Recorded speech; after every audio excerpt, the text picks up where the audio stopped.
Meanwhile, as South Sudan prepares for nationhood in a few months, leaders in government, civil society and the donor community are struggling with the many needs of what is soon to be Africa's newest state. VOA's Scott Bobb reports they agree about the challenges but differ over the priorities.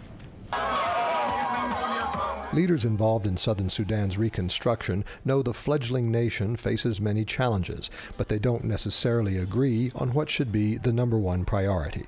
Sarah Johnson of the Carter Center says that is because the priorities are many. The basics of making sure that it's a stable, peaceful state, and focusing on the basic building blocks of education and health services, and really expanding the basic government services out into the regions. Feeding southern Sudan's people is another challenge, since only 4% of the arable land is under cultivation, and millions need food aid to survive. Food security is a top priority, according to Agre Abate, the head of Juba University. Agriculture is a very important area, and we as an institution will have the role of producing, first of all, those who will who will come out and work in the agricultural sector to improve our food security. Sudan's decades-long civil war left many former fighters without the skills needed to survive in peacetime.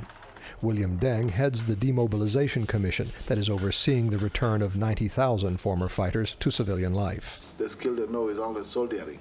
Now you must train them with life skills, such as training in carpentry, training in making bricks, and also trying to do a small agriculture or microfinance in a market.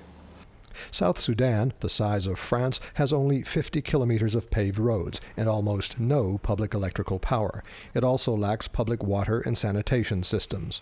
Economist Muamros Teek says it has the mineral resources and international support to build these structures, but the process must be well managed. The major priorities at the moment for Southern Sudan is to set the governance right. It's very important because that will set up a very good foundation for a system which you would like to have, a democratic system which you would like to have in Southern Sudan. Expectations are high, and meeting them will be a major challenge, says the head of the United Nations in southern Sudan, David Gressley. I think, the government will have to be very honest about what they can and cannot do. They need to be able to show that they're tackling those problems so that people believe that if they're not getting something today in terms of services, that they will in the near future. International donors say they are eager to help build Africa's newest nation, but they stress that there must be transparency and good governance to succeed. Scott Bobb, VOA News, Juba.